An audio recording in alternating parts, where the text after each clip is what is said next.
Leo hii kwenye The Vox Pop.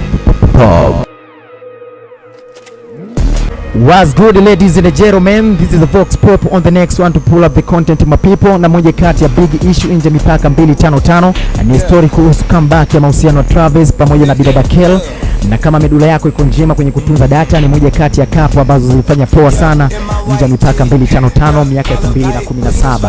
Na back in the days mahusiano ya Mnyama Scott pamoja na Kel yalianza mwaka 2017. Walikutana kwenye tamasha moja huko nchini Marekani linalofahamika kwa jina la Coachella. Ni tamasha kubwa sana hili ambao unafanyikaga kila mwaka nchini Marekani. Wasanii mbalimbali wanaperform jukwani kuonyesha talanta zao.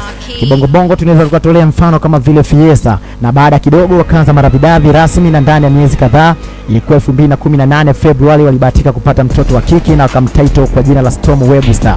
By the way, Oktoba 2019 majarida mbalimbali yalichapisha mahusiano Scott pamoja na Kel yamevunjika, na rumors na tetesi kuhusu comeback ya wawili hao ilionekana mapema toka Mei 2 mwaka huu, ambapo ni tarehe ya kumbukiza kuzaliwa kwa Mnyama Scott. Na kwenye page ya Keeping Up with Kardashian ilipostiwa video clip ikimwonyesha Travis Scott pamoja na Kel wakila bata katika klabu moja huko nchini Marekani katika siku hile ya kumbukizi ya kuzaliwa ya Mnyama Travis. Ukiachana na hiyo, baki kwenye siku ya kina mama duniani, Travis Scott kupitia page yake ya instagram.com alimposti mwenza wake Kel na kumtakia Kel kama mama bora mtoto wake.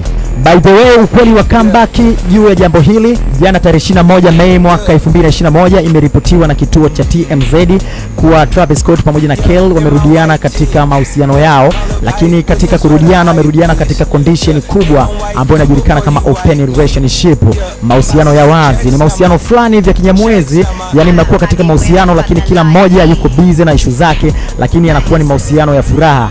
Na tumepiga story 2-3 na mwanaharakati Ton Daddies, ni msanii wa Bongo Flava, pia ni mtaalamu sana mambo ya mahusiano, na ametueleza kuhusiana na open relationship kwa kina, nini maana yake.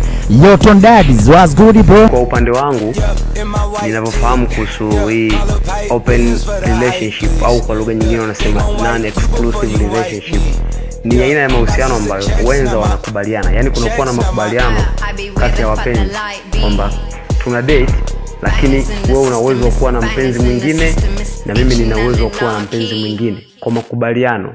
Yani wote tunakuwa tunalifahamu hilo swala.